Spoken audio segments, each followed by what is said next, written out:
बिस्मिल्लाहिर्रहमानिर्रहीम। अस्सलाम वालेकुम नाज़रीन, आप यूट्यूब चैनल देख रहे हैं। मैं इमरान खान हूँ। नाज़रीन, आज एतवार का दिन है और आप शाम के वक्त ये वीलॉग देख रहे हैं, रात के वक्त देख रहे हैं। पाकिस्तान तहरीक इंसाफ ने दावत मुस्तरद कर दी जो हुकूमत की जानिब से दी गई थी ब्रीफिंग के हवाले से। इसमें पाकिस्तान तहरीक इंसाफ ने अपना तफसीली मौक़िफ़ जारी किया है कि क्यों उन्होंने इस दावत को मुस्तरद किया है। ऐसी ही एक दावत जो है वो साहबजादा हामिद रज़ा साहब को भी दी गई थी, उन्होंने भी मुस्तरद कर दी। यहाँ पे DG ISPR ने एक ब्रीफिंग देनी थी मुख्तलिफ सियासी जमातों के लोगों को और लीडरशिप को बुलाया जा रहा था, मुख्तलिफ लोगों को दावत दी गई थी। तो इसमें पाकिस्तान तहरीक इंसाफ ने और साहबजादा हामिद रज़ा साहब ने तो साफ कहा जी हम बाइकआउट कर रहे हैं। पहले ये देख लें कि साहबजादा हामिद रज़ा साहब ने क्या कहा। उन्होंने कहा वजारत इत्तलात की तरफ से दावतनामा मौसूल होने के बावजूद साहबजादा हामिद रज़ा ने पाकिस्तान तहरीक इंसाफ की PC के फैसले की रोशनी में आज की ब्रीफिंग में शिरकत से माजरत कर ली। और साहबजादा हामिद रज़ा का मौक़िफ़ है कि जब तक मुल्क के सबसे बड़े और मकबूल रहनुमा इमरान खान शिरकत नहीं करते उस वक्त तक किसी ब्रीफिंग का कोई फ़ायदा नहीं है। अब आ जाए पाकिस्तान तहरीक इंसाफ का मौक़िफ़, इसमें डिटेल्ड मौक़िफ़ क्या है। अच्छा, चूँकि ये महज एक हुकूमती ब्रीफिंग है और ना इसमें कोई कौमी इत्तफ़ाक़ राय पैदा करने की संजीदा कोशिश नज़र आती है और ना ही इमरान खान जैसे अहम कौमी रहनुमा को शामिल करने की नीयत है, इसलिए हम समझते हैं कि इस ब्रीफिंग में पाकिस्तान तहरीक इंसाफ की शिरकत ज़रूरी नहीं है। पाकिस्तान तहरीक इंसाफ ने हमेशा हर किस्म की दहशतगर्दी, इसकी हर शक्ल, हर सूरत और हर मज़हर की दो टोक और गैर मुबहिम अल्फाज में मजम्मत की है। इमरान खान साहब जो इस वक्त नाजायज़ तौर पर कैद में हैं, उन्होंने जेल से भी कौम के नाम अपने पैगामात में वाज़ेह तौर पर ना सिर्फ दहशतगर्दी की मजम्मत की बल्कि कौमी यकजहती, इत्तेहाद और दाखिली इस्तेहकाम की ज़रूरत पर जोर दिया है। उनका मौक़िफ़ खुद वज़ाहती है और उन्होंने जिस बसीरत और जुर्रत के साथ कौम को मुत्तहिद करने का पैगाम दिया वो एक कौमी रहनुमा की सोच की अक्कासी करता है। तहरीक इंसाफ वाज़ेह मौक़िफ़ है तहरीक इंसाफ का कि किसी भी बैरूनी जारियत की सूरत में हम मुल्क और कौम के दिफा के लिए सफ़े अव्वल में खड़े होंगे।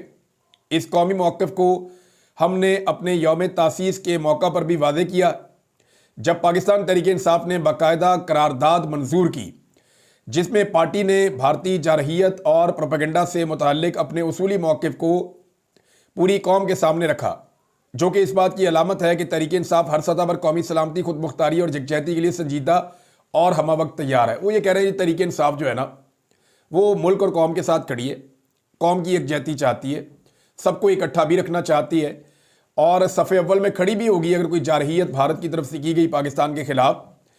लेकिन वो ये कहते हैं कि हम ये समझते हैं कि हालिया हसास हालात में हुकूमत को फौरी तौर पे ऑल पार्टीज़ कॉन्फ्रेंस बुलानी चाहिए थी ताकि तमाम कौमी जमातों को एतमाद में लेकर एक मुश्तरका लाएअमल तरतीब दिया जाता। बदकिस्मती से हुकूमत ने यह मौका ज़ाया कर दिया। ना सिर्फ APC नहीं बुलाई बल्कि उसकी जगह एक हुकूमती वज़ीर की तरफ से यक तरफा ब्रीफिंग दी जा रही है।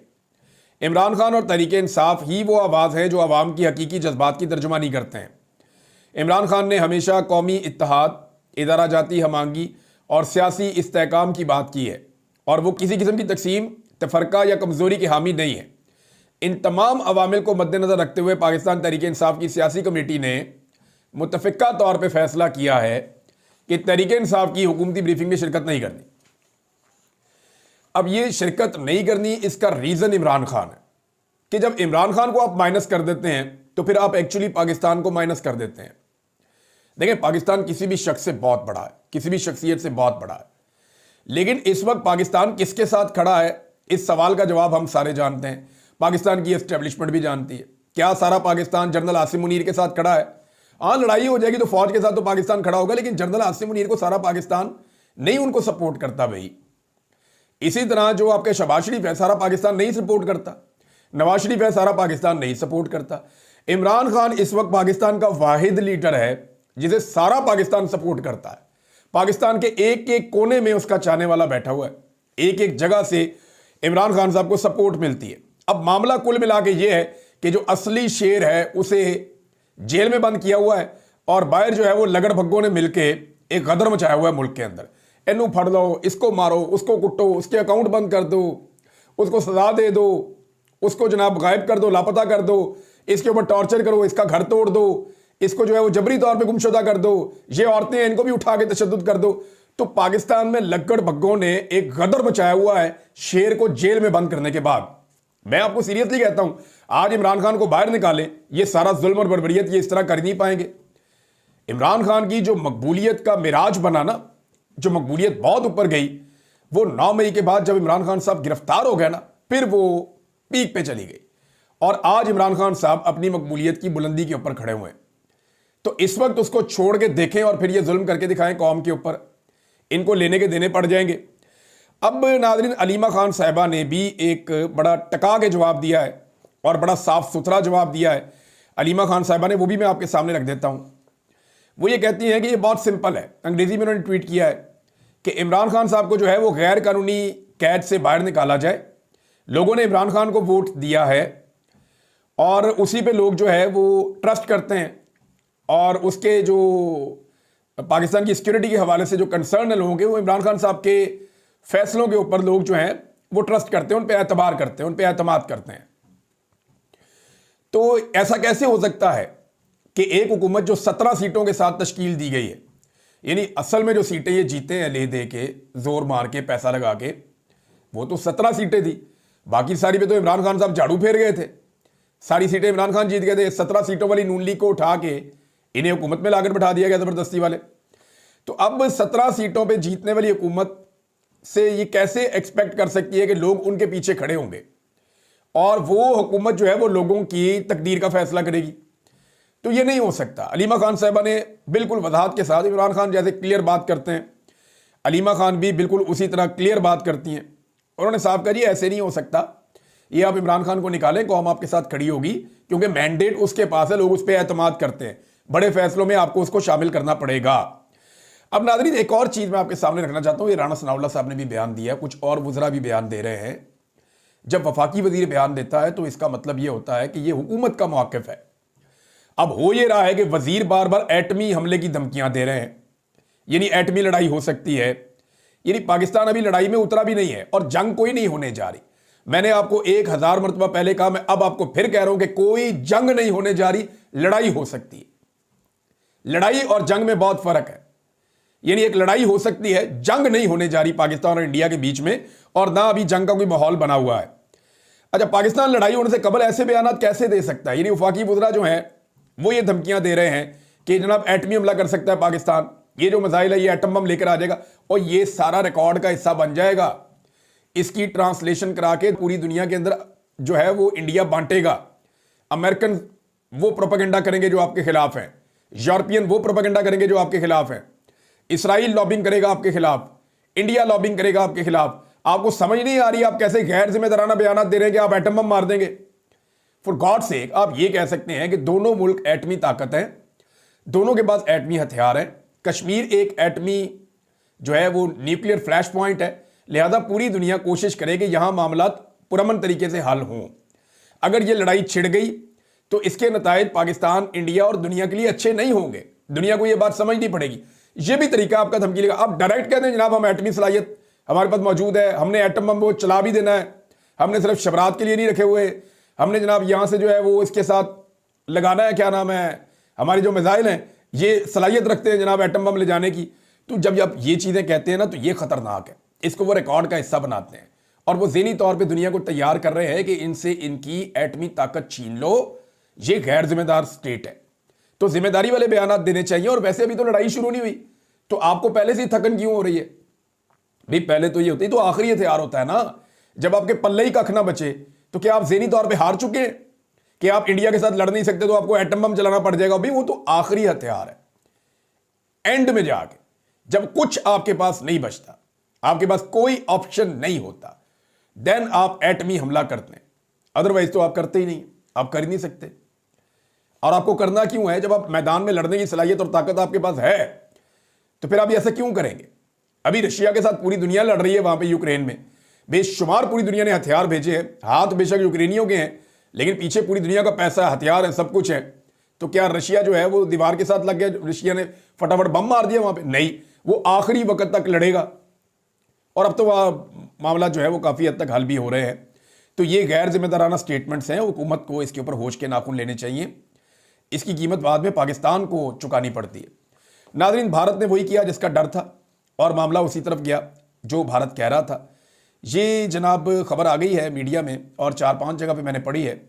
भारत ने पाकिस्तान के साथ जो सिंध तास मुआहिदा मुअत्तल किया, अब उसके असरात नज़र आ रहे हैं और भारत ने अमली तौर पे दरियाए चनाब के ऊपर जो बगलीहार डैम उन्होंने बनाया है, वहाँ से पानी का एक मुकर्ररा बहाव था। देखें, हमारा तय था कि मशरकी दरियाओं पे भारत बना लेगा डैम्स, रावी पे, सतलुज पे और ब्यास पे, लेकिन मगरबी दरियाओं के ऊपर भारत डैम नहीं बनाएगा, जिसके अंदर जो है वो आपका था चनाब, झेलम और सिंध, इनको वो नहीं छेड़ेगा। अब उन्होंने झेलम और चनाब के ऊपर डैम्स बनाए हैं, बार बार बनाए हैं। पाकिस्तान मना करता रहा, पाकिस्तान रोकता रहा, लेकिन वर्ल्ड बैंक के साथ मिलकर जनाब हम इसका डिज़ाइन ऐसा कर रहे हैं कि हम अपना भी पानी कर लेंगे, पानी जो है वो पाकिस्तान में भी पहुंच जाएगा, पाकिस्तान का पानी हम नहीं रोकेंगे, पाकिस्तान को अपना मतलूबा पानी जो है वो मिलता रहेगा। तो ये कर करके उन्होंने डैम्स बना लिए छोटे बड़े। अब ये बगलीहार डैम जो है वो उनमें से एक है। अब वहां पे तय पाया था कि सिंध तास मुआहिदे के मुताबिक वर्ल्ड बैंक ने और बाकी फ्री कैन ने ये कहा था कि इसमें से कम इतना पानी का बहाव आप छोड़ते रहेंगे, ये नहीं होगा कि आप पानी रोक लेंगे। तो अब इंडिया ने वहां पे बगलीहार डैम में पानी रोक लिया है और ये उस वक्त रोका है जब पाकिस्तान में नई फसलों की तैयारी हो रही है। तो दरियाई झेलम को तो पानी से इस वक्त लबरेज होना चाहिए, भरना चाहिए, क्योंकि अब तो ग्लेशियर पिघलने का मौसम है, लेकिन वहां पे भारत ने पानी रोक दिया। तो ये वो चीजें हैं जो भारत कर सकता है। चनाब और झेलम के ऊपर जो मायदे हैं उनको तोड़ सकता है, जो मुकर्ररा बहाव है पानी का। अव्वल तो ये डैम बनने नहीं चाहिए थे, लेकिन बन गए। उन्होंने ताकत के जोम में दुनिया के साथ मिलकर बना लिए। उन्होंने आलमी अदालतों उन्होंने आपको शिकस्त दी कि जनाब ये खुद तो डैम बनाते नहीं है, ये पानी जाया करते हैं, तो हमें तो बनाने दें, पानी तो इंसानों के लिए है। तो जब इंसानों का पानी है, यहाँ पे 2 अरब लोग रहते हैं इस खित्ते में, इंसानों का पानी है, जब आप उसको समंदर में फेंकते जाएंगे तो हमने तो जनाब उसके ऊपर डैम बनाना है, इनकी जरूरत का पानी हम इन्हें दे देंगे। ऐसे भारत मुकदमा लड़ता था आलमी अदालतों में जाकर, तो उसने वहां पे जीता और अब उन्होंने वो स्ट्रक्चर्स बना दिए। या तो अब ये स्ट्रक्चर्स तोड़े ना जाके, क्योंकि बगलीहार डैम में मुबैना तौर पर भारत ने पानी रोक दिया। मुख्तलिफ सोर्सेज ये कह रहे हैं और ये खबरें भी आ रही हैं। तो फिर अगर उन्होंने मुकर्ररा पानी रोक दिया है तो फिर पाकिस्तान के पास इस डैम को तबाह करने के अलावा कोई और रास्ता हो नहीं सकता। अब देखते हैं पाकिस्तान इसका क्या जवाब देता है या कैसे इस डैम का पानी खुलवाता है, खुलवा भी पाता है या नहीं। लेकिन हमारी तरजीहात ना वो जरा कुछ और है। तरजीहात बताने से पहले मैं जरा एक गवाही आई है नजम सेठी साहब की जानिब से। नजम सेठी साहब क्योंकि नून लीग को बहुत पसंद है, एस्टेब्लिशमेंट को भी पसंद है, और नजम सेठी साहब का जो स्टेटमेंट है वो मैं इसलिए यहां पढ़ के सुना रहा हूं कि ये उनकी तरफ से गवाही है। हम कहेंगे तो इल्ज़ाम कहा जाता है, नजम सेठी कहेंगे तो गवाही कही जाती है, क्योंकि ये उस तरफ खड़े हुए हैं, लकीर के उस तरफ खड़े हुए हैं जहां पे नवाज शरीफ खड़े हैं। तो नजम सेठी साहब कहते हैं कि ऐसा लगता है कि हम डिफेंसिव हैं, यानी हम डिफेंसिव हैं, थोड़ा सा डिफेंसिव मोड में है। हम अपना बयानिया भी ठीक तरीके से पेश नहीं कर रहे और ना ही इंडिया के बयानिए को काउंटर किया जा रहा है। इंडिया का बयानिया थोड़ी काउंटर करना है इन्होंने, ये तो हमारा बयानिया काउंटर कर रहे हैं। पाकिस्तान के अंदर पकड़ के सारे यूट्यूब चैनल बंद कर दिए हैं, हर जगह के ऊपर इन्होंने अजीबोगरीब किस्म की टेक्निकल डिवाइसेस लगा दी हैं, और हर जगह के ऊपर, यानी आप 2 यूट्यूब चैनल कोई भी लें, एक इख्तलाफी आवाज़ ले लें मेरे समेत किसी की भी, और एक पाकिस्तान के अंदर नॉर्मल कोई यूट्यूब चैनल जो चल रहा है वो ले लें। आप 2 मोबाइल साथ साथ रखें, एक ही कनेक्शन हो दोनों में, आप दोनों के अंदर जनाब वीडियो खोलें, आपको एक खुलेगी और एक आपको खुलेगी नहीं, वो टाइम लेगी, 40-40, 50-50 सेकंड सर्फिंग होती रहती है। तो मैंने लोगों से 2 गुजारिशात की हैं, या तो आप VPN इंस्टॉल करें अगर आप हमारी वीडियोस देखना चाहते हैं। नंबर 1, VPN इंस्टॉल करें, बहुत सारे फ्री VPN डाउनलोड हो सकते हैं। आप जाएं ऐप स्टोर के ऊपर और मुफ्त के अंदर जो VPN मिलता है, VPN आप लिखेंगे, फ्री VPN, वहां से आप डाउनलोड कर लें, वो आपको मिल जाएगा, उसको आप ऑन कर लें, आप हमारी वीडियो सुन सकते हैं। थोड़ा बहुत इंटरनेट स्लो होगा, लेकिन वीडियो सुनने के बाद आप VPN ऑफ कर सकते हैं, वो ऑन और ऑफ का उसके अंदर ऑप्शन मौजूद रहता है। नंबर 2, एक तो VPN, दूसरा जब हमारी वीडियो आप खोलते हैं तो वो साइकिल का पहिया चलना शुरू हो जाता है, वो सर्फिंग शुरू कर देता है, वेटिंग पे आपको लगा देता है। तो इसका मतलब आप बिल्कुल ये मत लीजिएगा कि ये वीडियो चल नहीं सकती, ये चलेगी, थोड़ा सा आपको वेट करना पड़ेगा, 40 सेकंड 50 सेकंड। यूट्यूब का अपना एक सिस्टम है, उसके तहत वो उस वीडियो को चला देगा। जैसे ही वो वीडियो चलेगी फिर वो बंद नहीं होगी, फिर आप वीडियो पूरी सुन सकते हैं। बहरहाल नजम सेठी साहब गवाही दे रहे हैं कि ना ही इंडिया के बयानिया को काउंटर किया जा रहा है, हमारा बयानिया जो काउंटर कर रहे हैं वो करने वाले, इंडिया का बयानिया कैसे काउंटर करेंगे।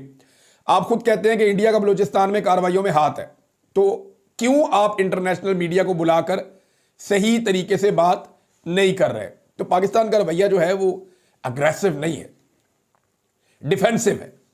और थोड़े दिन पहले जो है वो एक टाउट कह रहा था उछल उछल के, जी हमने और कितना अग्रेसिव होना है, बड़ा अग्रेसिव हमारा रवैया है, हम बिल्कुल डरे हुए नहीं है, आप क्यों कह रहे हैं। ए प्यारे ताड़े गवाही ताड़े बिचों आ गई।